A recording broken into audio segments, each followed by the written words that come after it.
आपसी चुनावी रंजिश को लेकर दो गुटों में हमला, 3 के फटे सर।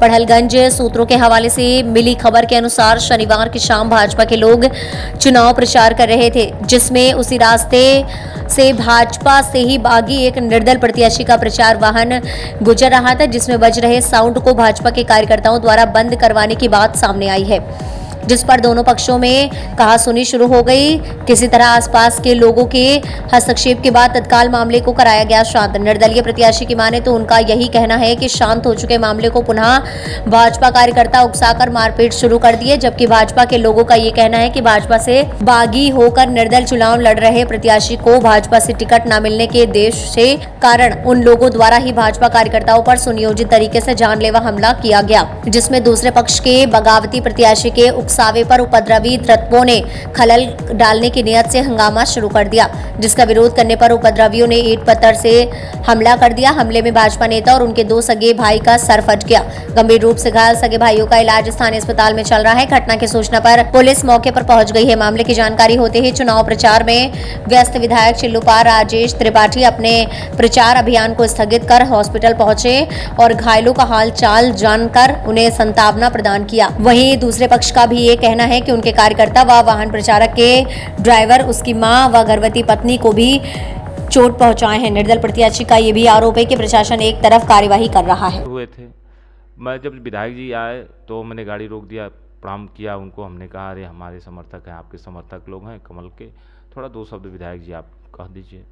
तो विधायक जी तैयार हो गए, तब तक प्रचार वाहन आई जा रही थी गुजर के। तो विधायक जी ने कहा ठीक है मैं बोल दे रहा हूँ, तब तक प्रत्याशी भी आ गई प्रचार वाहन के साथ। तो विधायक जी ने 2 शब्द बोलने के लिए बोलने लगे। चूँकि संख्या थी हम लोगों की तो श्रोता सुन रहे थे। उसी में एक तथाकथित प्रत्याशी जो विपक्ष के द्वारा धन से भी पोषित कहिए, उनके विपक्ष के द्वारा एक पोषित व्यक्ति अपनी गाड़ी को लाके और वहाँ जहाँ से जनसभा हो रहा वहाँ माइक तेज कर दिया। तो उस भीड़ से कुछ लोग निकले और जाके मना किए कि भाई सभा हो रही है, थोड़ा सा 10 मिनट के लिए बंद कर दीजिए। अनुरोध किया, अनुरोध मिलने के बाद फिर न हुआ तो फिर थोड़ा सा लोग वहाँ रहे और उसके बाद से थोड़ा बोले भी। उसके बाद तो वो व्यक्ति बंद किया, सभा हुई। वहाँ सभा होने के बाद छोटा सा नुक्कड़ सभा था, वो कोई सभा भी नहीं कहेंगे, बातें होती हैं जैसे हम आपके चैनल पे बात कर रहे हैं, वैसे विधायक जी भी हमसे अपनी बातें कर रहे थे, हम सभी से बातें कर रहे थे। उसी संबंध में मैं आगे निकल तो विधायक जी को मतलब उनको छोड़ा और मैं सोचा कि अपने लोगों को जलपान करा के विदाई कर दूँ, घर जाएंगे लोग। तो उसी परिप्रेक्ष्य में जब मैं छोड़ने गया तो मेरे ऊपर हमला हो गया।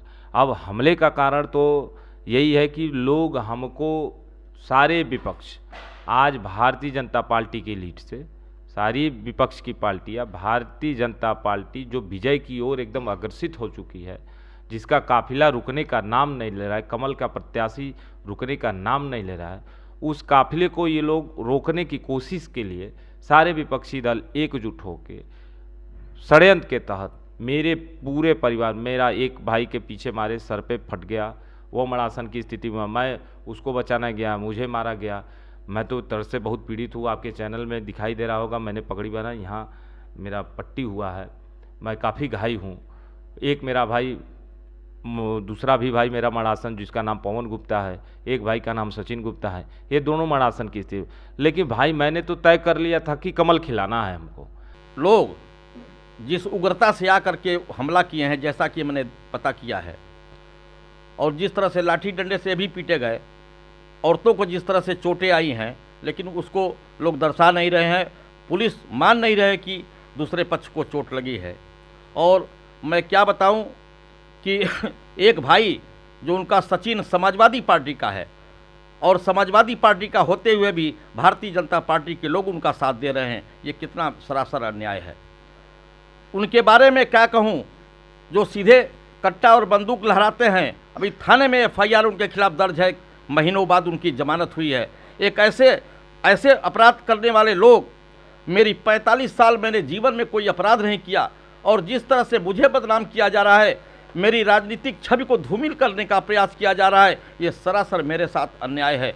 45 साल जीवन से जिस तपस्वी कार्यकर्ता के रूप में मैंने जिया है, ये किसी से छिपा नहीं।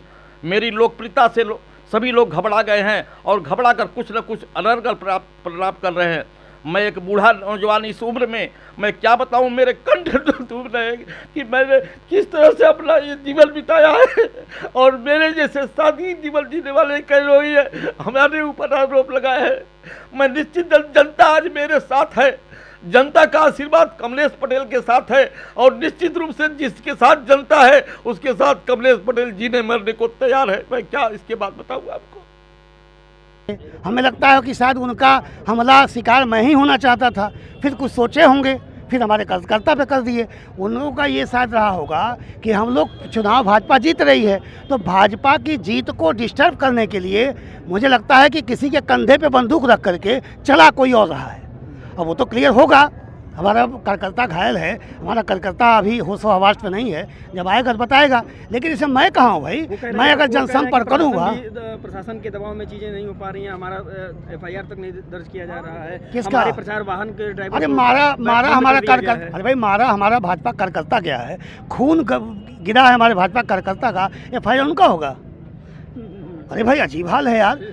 अगर आप देखिए तो हमारा चेहरे पूरे हमारे भाजपा के कार्यकर्ता पवन गुप्ता का, हमारा मंडल मंत्री रहा है वो, उसकी पूरा चेहरा एकदम लहूलुहान है, पूरा सट खून से रहा है। आप कहते हो हमारा कर दो।